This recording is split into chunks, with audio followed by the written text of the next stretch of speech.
မင်္ဂလာပါဦးစင်းဒီကနေ့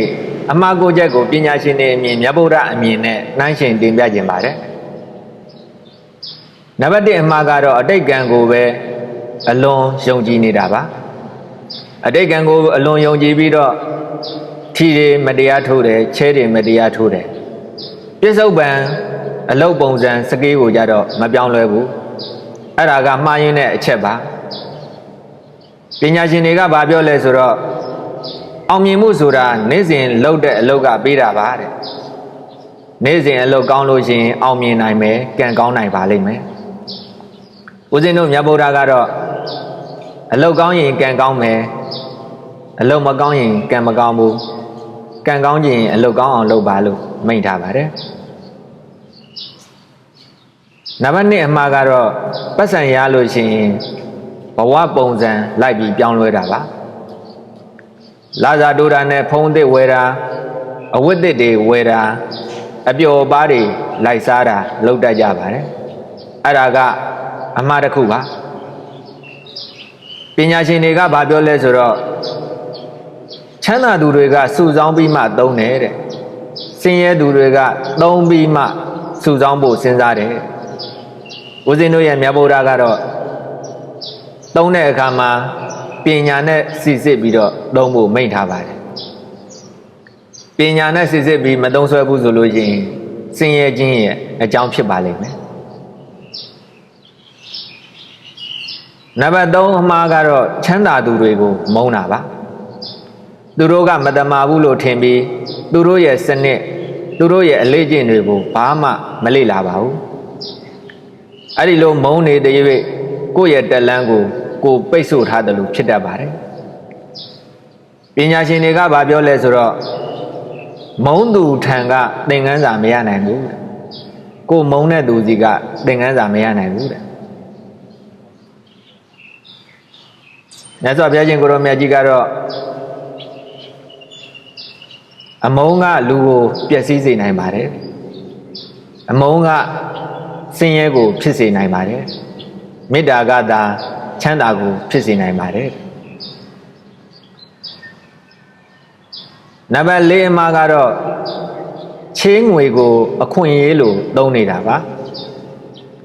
မလိုအပ်တဲ့ပစ္စည်းတွေဝယ်တယ်အကျွေးနဲ့ဝယ်တယ်ချေးငွေကိုစနစ်တကျမသုံးနိုင်ဘူးဆိုရင်အနာဂတ်ကိုချုပ်ထားတာနဲ့တူပါတယ်ပညာရှင်တွေကဘာပြောလဲဆိုတော့အကျွေးရှိသူသည်တဲ့လွတ်လပ်မှုမရှိပါဘူးတဲ့ချင်းငွေကမင်းကိုအလုတ်ခိုင်းတဲ့သခင်တယောက်ပါတဲ့ချင်းငွေကမင်းကိုအလုတ်ခိုင်းမဲ့သခင်တယောက်ပါတဲ့ဦးဇင်းတို့ရဲ့မြတ်ဗုဒ္ဓကတော့အကျွေးကင်းရင်ချမ်းသာပါတယ်တဲ့အကျွေးရှိနေရင်ဆင်းရဲပါတယ်တဲ့နံပါတ်5အမှားကတော့အလုတ်ပဲလုပ်ရင်ရမယ်လို့ထင်နေတာအချိန်ပိုအလုတ်လုပ်ပေမဲ့စကေးမတိုးဘူးပုံစံမပြောင်းဘူးပင်မမှုနဲ့ဝင်ငွေကအမြဲဓာတ်ရိုက်အချိုးမကြဘူးအဲ့ဒါလည်းအမှားတစ်ခုပါပညာရှင်တွေကဘာပြောလဲဆိုတော့အလုတ်ပဲမလုပ်ပါနဲ့တဲ့ဉာဏ်နဲ့အလုတ်လုပ်ပါတဲ့ဦးဇင်းတို့ရဲ့မြတ်ဗုဒ္ဓကလည်းဘယ်အလုပ်မဆိုပညာဦးစီးပြီးလုပ်ပါတဲ့အဲ့ဒါမှမင်းကံကောင်းမယ်ချမ်းသာမယ်နံပါတ်6အမှားကတော့အခမဲ့အသိပညာတွေကိုတန်ဖိုးမထားပဲနေတာပါစာဥစာပေမဖတ်ဘူးပညာဒါနသင်တန်းတွေကိုမတက်ဘူးဒါပေမဲ့ချော်ဖြည့်ရေးတွေကိုကြတော့နိုင်ပေါင်းများစွာသုံးတယ်အခမဲ့အရာတွေကိုမယူနိုင်ရင်အဖိုးတန်အရာတွေကိုလည်းမထိန်းနိုင်ပါဘူးတဲ့ပညာရှင်တွေကဘာပြောလဲဆိုတော့မလေးလာတဲ့သူဟာအနာဂတ်ကိုလက်လွတ်ပေးလိုက်တာပါတဲ့မလေးလာရင်အနာဂတ်မှာဘာမှဖြစ်လာမှာမဟုတ်ပါဘူးဦးဇင်းတို့ရဲ့မြတ်ဗုဒ္ဓကတော့ပညာအကောင်းဆုံးဥစ္စာပါတဲ့ဥစ္စာရှာဖွေတဲ့ထဲမှာပညာကိုလည်းရှာဖွေသင့်ပါတယ်နံပါတ်9အမှားကတော့အမြန်ချမ်းသာတဲ့ချမ်းသာခြင်းနဲ့နီလန်းကိုရွေးတာပါ ဂိမ်းနေဆိုတာအလောင်းကစားတွေလှုပ်တာအဲ့ဒီအလွယ်လန်းတွေကိုလိုက်တာမှားတဲ့အမှားတစ်ခုပါပဲအမြန်ရခြင်းလေးလေးအမြန်ပျောက်ဆုံးလေးလေးပါပဲပညာရှင်တွေကဗာပြောလဲဆိုတော့လွယ်လွယ်ရတဲ့အရာဟာလွယ်လွယ်ပျောက်တတ်ပါတယ်ဦးဇင်းတို့ရဲ့မြတ်ဗုဒ္ဓကတော့လောဘကြီးသူရဲ့အဆုံးဟာဒုက္ခပဲရှိပါတယ်နောက်ဆုံးမှာဒုက္ခနဲ့ကြုံတွေ့နိုင်ပါတယ်လောဘရဲ့စူကြိုးကဒုက္ခပဲပေးပါလိမ့်မယ်နံပါတ်9နံပါတ်10အမှားကတော့ကိုယ့်ရဲ့အမှားကိုလက်မခံတာပါပတ်စံမကြံလို့ရှိရင်ကိုယ့်ရဲ့အကျင့်ကိုမစစ်ပဲသူများကိုအပြစ်တင်တယ်အမှားကိုလက်မခံနိုင်ရင်တိုးတက်မှုလည်းမစနိုင်ပါဘူးတဲ့ပညာရှင်တွေကဗာပြောလဲဆိုတော့ကိုယ်အမှားကိုမမြင်ရင်အောင်မြင်မှုကိုမမြင်နိုင်ပါဘူးတဲ့ဦးဇင်းတို့ရဲ့မြတ်ဗုဒ္ဓကတော့အမှားကိုသိမှအမှန်ပြင်နိုင်ပါမယ်တဲ့အမှားကိုမသိရင်အမှန်မပြင်နိုင်ပါဘူးအမှားကိုမသိတာကလူမိုက်ပါတဲ့ပညာရှင်တွေကအမှားကိုသိတယ်အမှားကိုသိပြီးတော့အမှန်ပြင်နိုင်ပါတယ်နံပါတ်9အမှားကတော့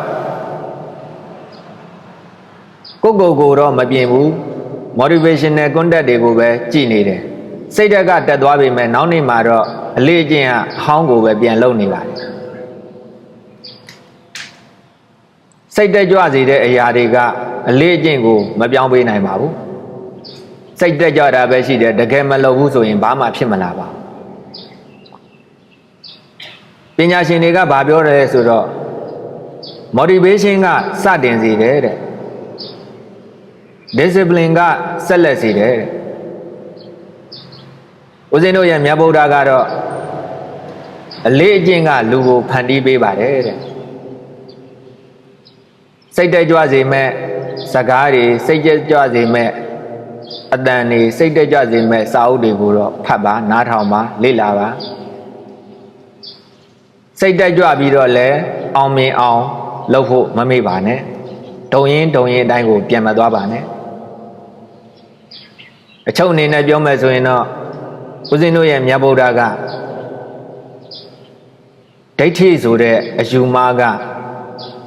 မကောင်းတဲ့အကျိုးတွေကိုပေးနိုင်ပါတယ်တဲ့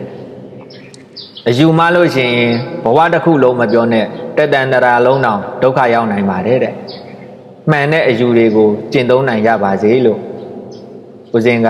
ဆန္ဒပြုပါတယ်ကျမ်းမာချမ်းသာကြပါစေ